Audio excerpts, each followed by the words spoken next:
తెలంగాణ రాష్ట్ర ఉపాధ్యాయ అర్హత పరీక్ష టెట్ పేపర్ 1 కోసం సన్నద్ధమవుతున్నటువంటి అభ్యర్థులకు నమస్కారం. గత కొంతకాలంగా మనం టెట్లో కంటెంట్లో ఏ అంశాలు వస్తాయి వాటి గురించి మనం మాట్లాడుకున్నాం. మనకు టెట్ సిలబస్ చూసినప్పుడు తెలుగుకు కేటాయించినటువంటి 30 మార్కులలో 24 మార్కులు కంటెంట్కు, 6 మార్కులు మెథడాలజీ కోసం నిర్దేశించబడినవి.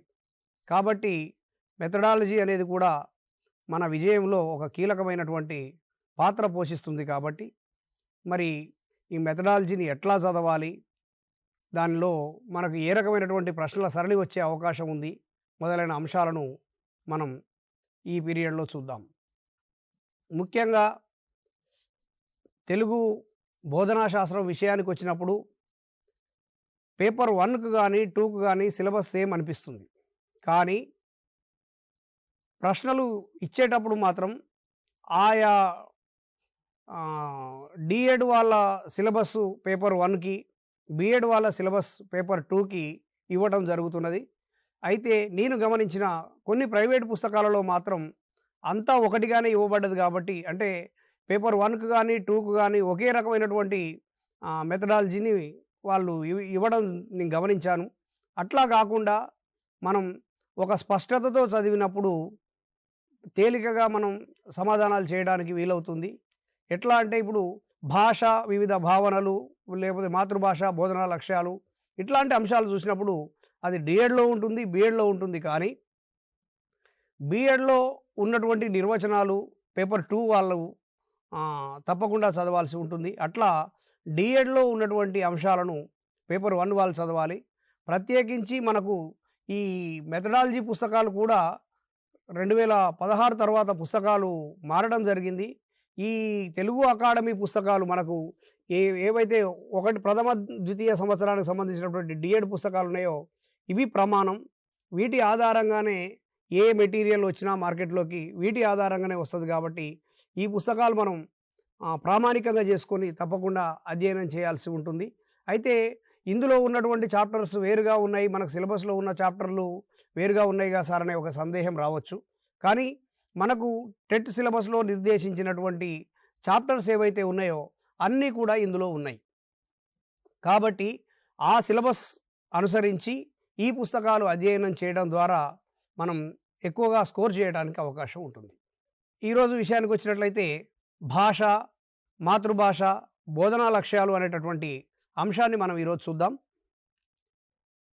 భాష అనేది నిజంగా ఒక నది లాంటిది అనవచ్చు. ఎందుకంటే భాష నిరంతరం మార్పులకు లోనవుతూ ఉంటుంది. ఒకప్పుడు ఉన్న భాష నేడు ఉండదు.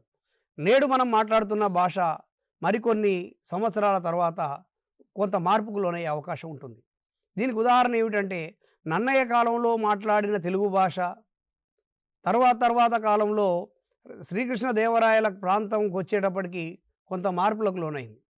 ఆ తరువాత ఆంగ్లేయుల ప్రభావంతో భాషలో అనేకమైనటువంటి మార్పులు చోటు చేసుకున్నాయి. అట్లా ఆంగ్లం, ఇతర భాషల యొక్క ప్రభావం మన తెలుగు మీద ఉన్నది. కాలక్రమేణా వస్తున్నటువంటి సాంకేతిక పదజాలాన్ని తనలో ఇముడ్చుకుంటూ భాష అనేక మార్పులకు లోనవుతూ వస్తూ ఉంది. ఇట్లా భాష అనేది కాలక్రమేణా ఒక నది ఒక చోట ప్రారంభమైనప్పుడు ఏ విధంగా ఉంటుందో చివరి వరకు అలాగే ఉండదు. ఉదాహరణకు హైదరాబాదులో ఉన్న మూసీ నది వాడపల్లి దగ్గరకు వచ్చేసరికి ఉన్న మూసీ నది ఒక రకంగా ఉండదు. ఇక్కడ చూసి అయ్యో ఇది నదే అనుకుంటాం, కానీ వాడపల్లికి వచ్చేసరికి అది చాలా స్వచ్ఛమైన నీళ్ళుగా మారుతుంది. భాష కూడా అంతే. ప్రవాహంలో, కాల ప్రవాహంలో భాష అనేక మార్పులకు లోనవుతూ ఉంటుంది. మరి ఈ భాష ఏమిటి, భాషను విద్యార్థులకు ఎట్లా బోధించాలి, నేర్చుకునే ముందుగా అసలు భాష అంటే ఏమిటో చూద్దాం. ఈ భాష అనేది ఏమిటి? సాధారణంగా మనం మాట్లాడుకున్నట్లయితే భాష అనేది ఏంటంటే మన ముఖత వచ్చేటటువంటి శబ్దాల సముదాయం. మరి ముఖత వచ్చే శబ్దాలు అన్నీ కూడా భాష కావు కదా. అంటే వాగ్రూపంలో ఉన్నటువంటి అర్థవంతమైనటువంటి శబ్ద సముదాయాన్ని భాష అనవచ్చు. భాష్ అనేటటువంటి ధాతువు నుంచి భాష ఉత్పత్తి అయినట్లు చెప్తూ ఉంటాం. మరి ఈ భాష ఏమిటి, భాషకు భాషావేత్తలు ఇచ్చినటువంటి నిర్వచనాలు ఏమిటో మనం తప్పకుండా అధ్యయనం చేయాల్సి ఉంటుంది. జీవితం కోసం భాష అని బులక్ కమిటీ ఇచ్చినటువంటి నిర్వచనాన్ని మనకు ఈ పుస్తకంలో మొట్టమొదటిగా చాప్టర్ స్టార్ట్ కాగానే ఈ అంశం చెప్పడం జరిగింది. జీవితం కోసం భాష అని నిర్వచించిన కమిటీ బులక్ కమిటీ. అట్లాగే వాస్తవంగా భాష అనేది ప్రపంచంలోని సకల చరాచర జీవుల్లో మనిషిని ఒక ప్రత్యేకమైనటువంటి జీవిగా గుర్తించడానికి భాషే ప్రధానం అని చెప్పవచ్చు. ఎందుకంటే భాష వల్లనే మనిషి మానవుడయ్యాడు అనేది ఒక నానుడి. ఎందుకంటే ఈ భాష ఏమిటి అంటే పరస్పర భావ వినిమయానికి సహజమైన ఒక నిర్మాణ వ్యవస్థ భాష అని చెప్పవచ్చు. ఎందుకంటే మనలో ఉన్నటువంటి భావాలను ఎదుటి వ్యక్తికి చెప్పాలన్నా, ఎదుటి వ్యక్తి యొక్క భావాలను మనం తెలుసుకోవాలన్నా ప్రధానమైనటువంటి వాహకం భాష అవుతుంది. అందుకే ఈ భాష అనేటటువంటి ఈ సంస్కృత పదం భాష్ అనేటటువంటి సంస్కృత ధాతువు నుంచి పుట్టింది. భాష్యతేతి భాష అన్నారు. అంటే భాషింపబడేది భాష. భాషింపబడేది అంటే మాట్లాడబడేది. ఈ మాట్లాడబడేదే భాషగా మనం చెప్పుకోవచ్చు. ప్రముఖ భాషావేత్త సఫైర్ చెప్పినటువంటి ఒక నిర్వచనం ప్రకారం చూసినట్లయితే, language is a purely human non instinctive method of communicating ideas, emotions and desires by means of A system of voluntary produced symbols అని సఫైర్ భాషకు నిర్వచనం ఇచ్చాడు. దీని అర్థం ఏమిటి అంటే భావ వినిమయంలో తమ భావాలను, ఉద్వేగాలను, ఆలోచనలను, ఆకాంక్షలను వ్యక్తం చేయడానికి అప్రయత్నంగా సహజంగా రూపొందించుకున్న సాధనం భాష. ఈ నిర్వచనాన్ని చూడండి.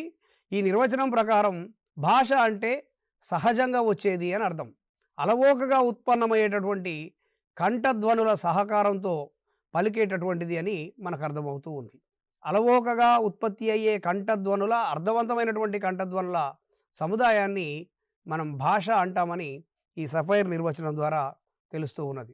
అంతేకాదు ఆయా కంఠధ్వనులు ప్రత్యేకమైనటువంటి సంకేతాలు, ప్రత్యేకమైనటువంటి అర్థాలు, అంతర్గతంగా నిర్మించుకున్నటువంటి అర్థాల కోసం అంతర్గతంగా నిర్మించుకున్నటువంటి వ్యవస్థ అని కూడా ఈ భాషను నిర్వచించవచ్చు. మనుషులు తమ యొక్క మనస్సులోని అభిప్రాయాలను ఎదుటివారికి తెలియజేయడానికి పరస్పర సహకారాన్ని ఆశిస్తూ మాట్లాడడానికి ఈ భాష అనేది ఉపయోగపడుతుంది అని మనకు అర్థమవుతూ ఉంది. ఇకపోతే వక్తకు శ్రోతకు మధ్య నాడీ మండలంతో మేధతో పెక్కు సర్దుబాట్లు గావించుకుంటూ కొనసాగే ఉన్నత సంక్లిష్ట సూత్ర మాయాజాలం భాష అని సైమన్ పాటర్ నిర్వచించాడు. వక్తకు శ్రోతకు, మాట్లాడేవారికి వినేవారికి మధ్య నాడీ మండలంతో మేధస్సుతో అనేకమైనటువంటి సర్దుబాట్లు చేసుకుంటూ కొనసాగే ఒక ఉన్నతమైన సంక్లిష్టమైన మాయాజాలం భాష అని సైమన్ పాటర్ అన్నాడు. విభిన్న భాషణ అలవాట్లతో కూడిన సంక్లిష్ట వ్యవస్థ భాష అని హాకెట్ నిర్వచించడం జరిగింది. ఏ కోర్స్ ఇన్ మోడర్న్ లింగ్విస్టిక్స్ అనేటటువంటి గ్రంథంలో హాకెట్ విభిన్న భాషణ అలవాట్లతో కూడినటువంటి ఒక సంక్లిష్ట వ్యవస్థ భాష అని భాషను నిర్వచించడం జరిగింది.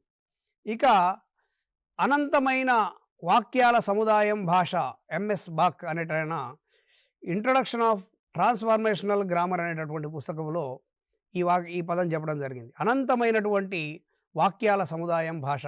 ఇది గతంలో డిఎస్సిలో ఈ ప్రశ్న వచ్చినట్లు గుర్తు. అనంతమైనటువంటి వాక్య సముదాయం భాష అని భాషను నిర్వచించింది ఎవరు అన్నప్పుడు ఎంఎస్ బాక్.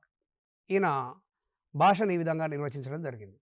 ఇక మానవుడు పరస్పరం తమ ఆలోచనలను యాదృచ్ఛికమైన వాగ్రూప సంకేతాల ద్వారా వ్యక్తం చేసే విధానమే భాష అని జాన్ పి హ్యూగ్స్ తన సైన్స్ ఆఫ్ లాంగ్వేజ్ అనేటటువంటి గ్రంథంలో భాషకు నిర్వచనం చెప్పడం జరిగింది. తన యొక్క ఆలోచనలను యాదృచ్ఛికమైన వాగ్రూప సంకేతాల ద్వారా వ్యక్తం చేసే విధానాన్ని భాష అని హ్యూగ్స్ నిర్వచించడం జరిగింది. ఇక యాదృచ్ఛికమైనటువంటి నిర్మాణ సౌష్ఠవంతో మానవ సమాజంతో భావ వినిమయానికి, పరస్పర సహకారానికి, సంస్కృతి పరివ్యాప్తికి ఉపకరించే వాగ్రూప ధ్వని సంకేత సముదాయం భాష అని స్టడ్వర్ట్ లింగ్విస్టిక్ చేంజ్ అనేటటువంటి తన గ్రంథంలో భాషకు నిర్వచనం చెప్పడం జరిగింది.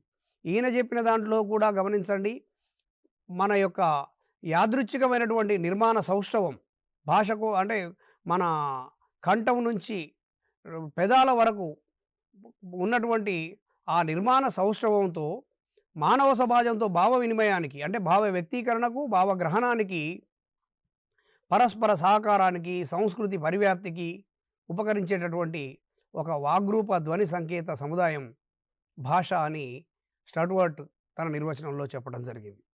ఇక మానవులు భాషాపరమైనటువంటి అలవాట్లను అలవర్చుకోవడానికి సహకరించే మేధాశక్తిని భాష అనవచ్చు అని కాంట్ డెస్క్రెట్స్ అనేట ఆయన నిర్వచించడం జరిగింది. ఇక్కడ కూడా భాషాపరమైనటువంటి అలవాట్లు సహకరించడానికి ఒక మేధాశక్తి సహకారంతో భాషాపరమైన అలవాట్లను అలవర్చుకోవడానికి భాష ఉపయుక్తమవుతుంది అని కాంట్ డెస్క్రెట్స్ యొక్క నిర్వచన సారాంశం. ఇక భాష ఒకే అంశం లేదా ఏకలక్షణం గల వస్తువు కాదు. సమాజంలో మానవ సంబంధాలు ఎంత సంక్లిష్టమైనవో అంతే సంక్లిష్టమైన మానవ దృగ్విషయం భాష అని ఎస్కే వర్మ, ఎన్ కృష్ణస్వామి సంయుక్తంగా రాసినటువంటి మోడర్న్ లింగ్విస్టిక్స్ అనేటటువంటి పుస్తకంలో భాషను ఈ విధంగా నిర్వచించారు. భాష అనేది ఒక ఏకలక్షణం గల వస్తువు కాదు. సమాజంలోని మానవ సంబంధాలు ఎంత సంక్లిష్టమైనవో భాష కూడా అంతే సంక్లిష్టమైనది అని చెప్పి ఎస్కే వర్మ, కృష్ణస్వామి అభిప్రాయపడ్డారు. ఇక భాష అనేది ఒక ప్రత్యేక నియమాల సముదాయం ఆధారంగా నిర్మించిన ప్రత్యేక వాక్యాల సముదాయం అని ప్రఖ్యాత భాషా శాస్త్రవేత్త నోమ్ చామ్స్కీ అభిప్రాయపడ్డాడు. నోమ్ చామ్స్కీ నిర్వచనం ప్రకారం భాష అనేది ఒక ప్రత్యేక వాక్యాల సముదాయం, ఒక ప్రత్యేక నియమాల సముదాయం ఆధారంగా నిర్మించిన ప్రత్యేక వాక్యాల సముదాయం అని నోమ్ చామ్స్కీ భాషను నిర్వచించడం జరిగింది. ఇక మనసులోని భావ పరంపరను ఏ పదాల ద్వారా, ఏ వాక్యాల ద్వారా ఎదుటివారికి అందిస్తామో అదే భాష అని ప్రముఖ హిందీ భాషావేత్త రామచంద్ర వర్మ అభిప్రాయం వ్యక్తం చేయడం జరిగింది. అంటే మన మనసులో ఉన్నటువంటి భావాలను ఏ మాటల ద్వారా అయితే, ఏ వాక్యాల ద్వారా అయితే ఎదుటివారికి అందిస్తామో అదే భాష అని రామచంద్ర వర్మ గారు నిర్వచించడం జరిగింది. ఇక మరి ఈ భాషకు ఉన్నటువంటి నిర్వచనాలను చూసినప్పుడు మరి ఈ భాష ఎట్లా పుట్టింది, ఇవన్నీ భాషా శాస్త్రవేత్తలు ఇచ్చినటువంటి నిర్వచనాలు. మరి భాష ఎట్లా పుట్టింది అనడానికి కూడా అనేకమైనటువంటి వాదాలు ఉన్నాయి. చాలా వరకు చాలా కాలం ఒక శాస్త్రీయంగా ఆలోచించే దృష్టి లేని రోజుల్లో కూడా భాష ఎట్లా పుట్టింది అంటే అది భగవద్దత్తం అని చెప్పారు. అంటే భగవంతుడు భాషను పుట్టించాడు అని చెప్పారు. అట్లా దాన్ని దైవదత్తవాదం అన్నారు. భాష దైవదత్తం అని సర్వ మతాలు కూడా విశ్వసించడం జరిగింది. కానీ ఇది అహేతుకమైనటువంటిది, అశాస్త్రీయమైనటువంటిది. ఎందుకంటే మరి ఒకే మతానికి ఒకే భాష ఉండాలి కదా. ప్రపంచంలో ఒకే మతం అవలంబించే వారందరూ ఒకే భాష మాట్లాడటం లేదు కదా.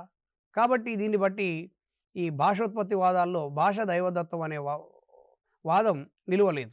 ఇది అహేతుకమైనటువంటి వాదంగా గుర్తించడం జరిగింది. ఇక గ్రీకు తత్వవేత్తలు పైథాగరస్, ప్లేటో మొదలైన వారు స్వభావవాదాన్ని ప్రతిపాదించారు. ఈ స్వభావవాదం ప్రకారం మానవులు నాగరికత వైపు పయనిస్తున్న కొద్దీ సహజంగా భాషను తమకు తాము ఏర్పరచుకున్నారు. అంటే నాగరికత పెరుగుతున్న కొద్దీ భాషలో మార్పులు వస్తున్నాయి. మానవులు స్వతసిద్ధంగా నాగరికత వైపు మల్లుతున్న కొద్దీ తమ భాషను తామే స్వతసిద్ధంగా రూపొందించుకున్నారు అని చెప్పేటటువంటిది స్వభావవాదం. ఇది ప్లేటో, పైథాగరస్ స్వభావవాదాన్ని ప్రచారం చేసినటువంటి తత్వవేత్తలుగా మనం చెప్పుకోవచ్చు. ఇక అన్వయవాదం. ఈ అన్వయవాదం ఏమిటి అంటే దీన్ని డెమోక్రటిస్, అరిస్టాటిల్ అనేటటువంటి భాషా శాస్త్రవేత్తలు అన్వయవాదాన్ని ప్రతిపాదించడం జరిగింది. ఈ అన్వయవాదం ప్రకారం ఆది మానవులు గుంపులు గుంపులుగా ఒకచోట చేరి ఈ భావానికి ఇలాంటి ధ్వని రూపమైన సంకేతం ఉండాలని ఒక అన్వయాన్ని స్థిరపరచుకున్నారు అని ఈ డెమోక్రటిస్ అరిస్టాటిల్ భావించారు. కానీ ఇది కూడా శాస్త్రీయమైనటువంటిది కాదు, శాస్త్రీయతకు నిలవలేదు. ఎందుకంటే మానవులందరూ ఒకచోట గుంపులుగా చేరి ఆదిమ మానవులందరూ ఇతమిద్దంగా ఈ ధ్వనికి ఈ పదం అని ఏర్పరచుకోవడం అనేది ఆచరణ రీత్యా సాధ్యం కాకపోవచ్చు. కాబట్టి అన్వయవాదాన్ని కూడా తర్వాత కాలంలో భాషావేత్తలు తిరస్కరించడం జరిగింది. ఇది అన్వయవాదం. మన చుట్టూ ఉండేటటువంటి విభిన్న ధ్వనులు, అనేకమైనటువంటి రకరకాల ధ్వనుల ద్వారా భాష పుట్టింది అని బౌవౌవాదాన్ని ప్రచారంలోకి తెచ్చారు. ప్రఖ్యాత జర్మన్ శాస్త్రవేత్త మ్యాక్స్ ముల్లర్ ఈ వాదాన్నే, బౌవౌవాదాన్నే అనుకరణవాదం అని కూడా అన్నాడు. అనుకరణవాదము అంటే ఇతర శబ్దాలను అనుకరించి మానవుడు చేసే శబ్దాల ద్వారా భాష పుట్టింది అని బౌవౌవాదం చెప్తున్నది. ఇది భాషోత్పత్తి వాదాల్లో బౌవౌవాదం. ఇక దీని తర్వాత మనకు ఆశ్చర్యం, భయం, అసహ్యం, అద్భుతం, కోపం సూచించడానికి భాష పుట్టింది అనేటటువంటి ఒక వాదం కూడా వచ్చింది. దీన్ని ఆశ్చర్యార్థక వాదం అన్నారు.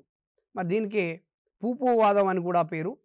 ఇది దీంతో ఏంటంటే మనిషిలో కలిగేటటువంటి ఆశ్చర్యం, భయం మొదలైనటువంటి అసహ్యం, అద్భుతం మొదలైనటువంటి భావాలను వ్యక్తం చేయడానికి కొన్ని సంకేతాలను మానవుడు ఏర్పరచుకున్నాడు. వాటి ద్వారానే భాష పుట్టింది అని ఈ పూపువాదం తెలియజేస్తున్నది.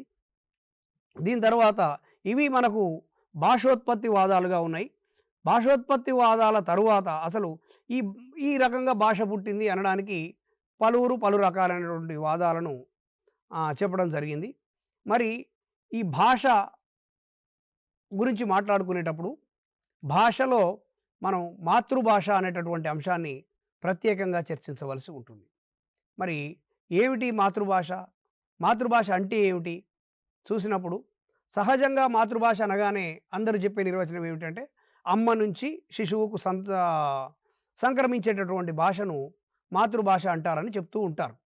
కానీ తల్లి నుంచి శిశువుకు సంక్రమించిన భాష మాతృభాష అనడం శాస్త్రీయంగా కొన్నిసార్లు సరైనది కాకపోవచ్చు. ఎందుకంటే శిశువు పుట్టిన వెంటనే తల్లి నుంచి దూరం చేసి వేరే భాషా వాతావరణంలో ఆ శిశువును పెంచినప్పుడు ఆ శిశువుకు తల్లి భాష రాదు. అటువంటప్పుడు అది మాతృభాష అంటే తల్లి నుంచి సంక్రమించిందే మాతృభాష అనడానికి అవకాశం లేదు. మరి మాతృభాష అంటే ఏమిటి చూసినప్పుడు మనిషి జీవితంలో వాస్తవంగా మాతృభాషకు అత్యంత కీలకమైనది. మనం కన్న తల్లికి ఎంత ప్రాధాన్యత ఇస్తామో మాతృభాషకు కూడా అంతే ప్రాధాన్యత ఇస్తూ ఉంటాం. మరి ఈ మాతృభాష వాస్తవంగా మాతృభాష ఏమిటంటే శిశువు తన పరిసరాల ద్వారా నేర్చుకున్న భాషను మాతృభాష అనవచ్చు.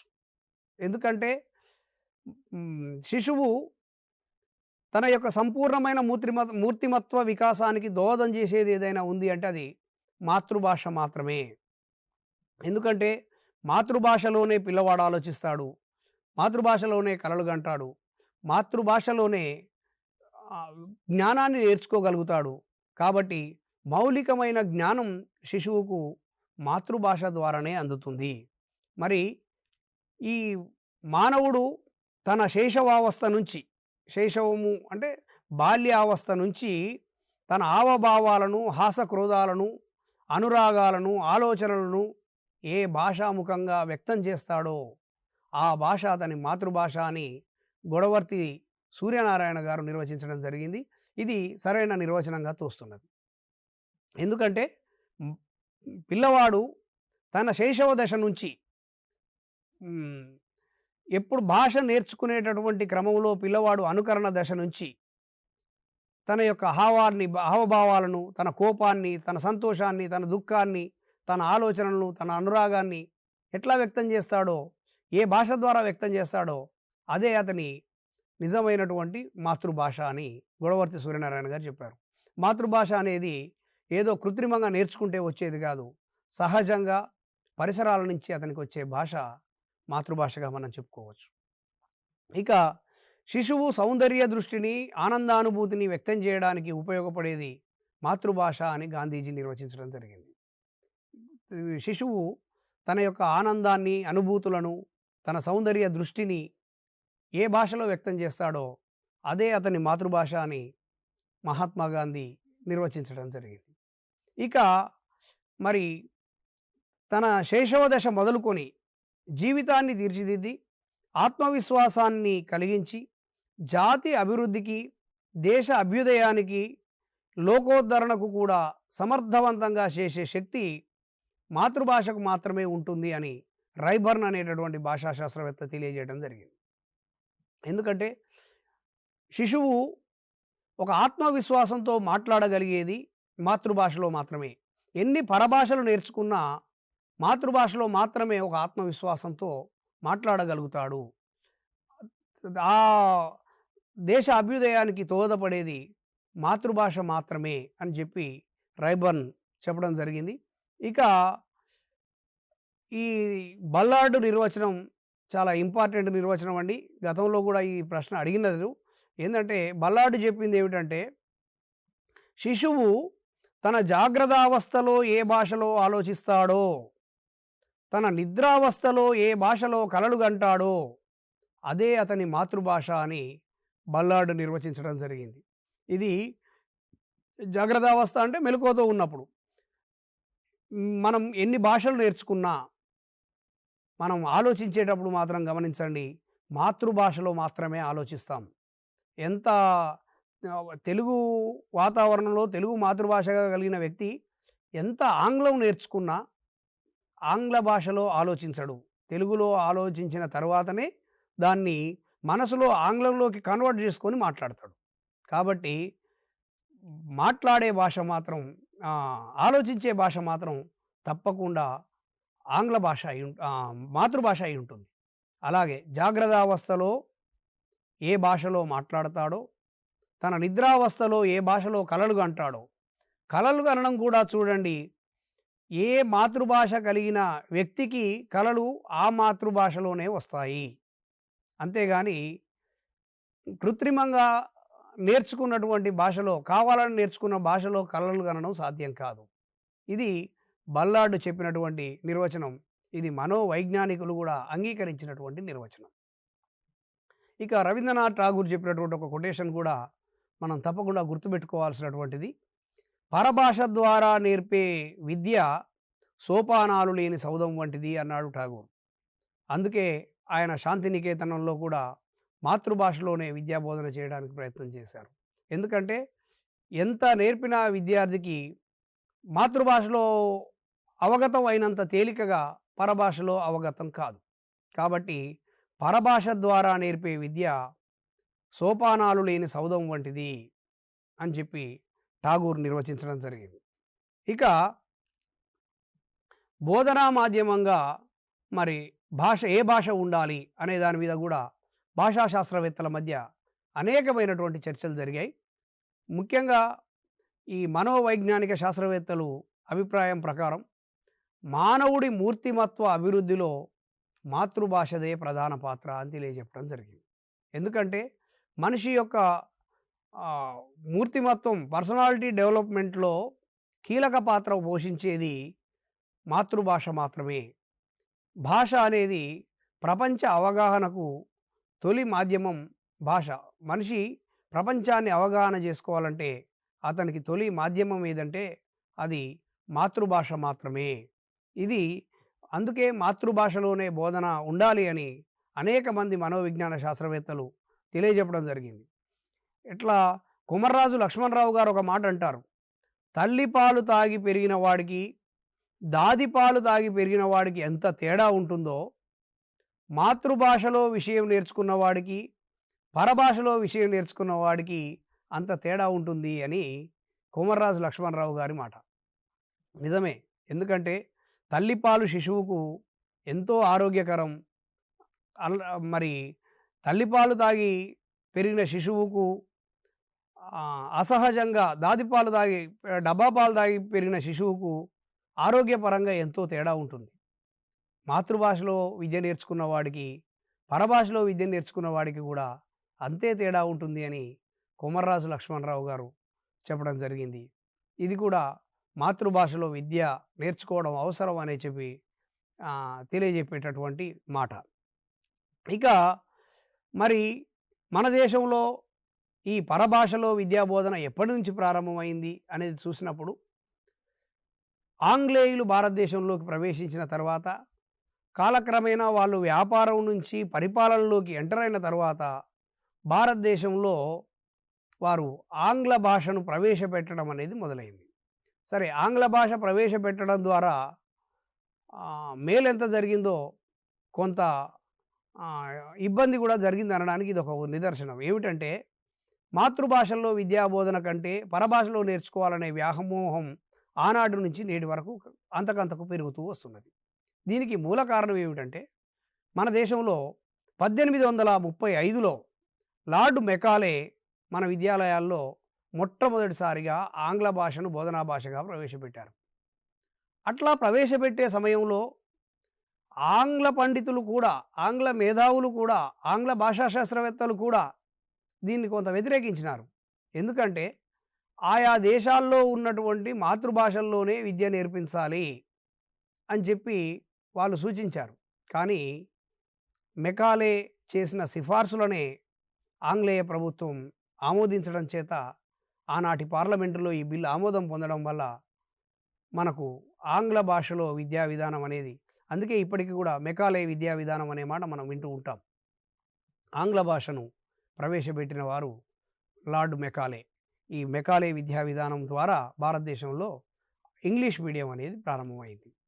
ఆంగ్ల భాషావేత్తలు ఎందుకు వ్యతిరేకించినారు అని చూసినప్పుడు అప్పటికే జర్మన్, రష్యా, జపాన్ లాంటి దేశాల్లో ఆయా దేశాల యొక్క మాతృభాషల్లో విద్యా విధానం అనేది కొనసాగింది, ఇప్పటికీ కొనసాగుతూ ఉన్నది. మాతృభాషల్లో విద్యా విధానం కొనసాగినటువంటి జర్మనీ, జపాన్, రష్యా లాంటి దేశాలు అభివృద్ధి చెందిన దేశాలుగా అవతరించాయి. అంటే దీనికి కారణం మాతృభాషలో బోధనా విధానం ఉండడమే అని, భారతదేశంలో కూడా అట్లాంటి విధానమే ఉండాలని ఆనాటి పండితులు సూచించడం జరిగింది. మన భారతీయ మేధావులు కూడా వ్యతిరేకించారు. ఆంగ్ల మాధ్యమంలో బోధనా విధానాన్ని వ్యతిరేకించడం జరిగింది. ఆంగ్ల భాషను నేర్చుకోవడం వేరు, ఇంగ్లీష్ మీడియంలో చదువుకోవడం వేరు.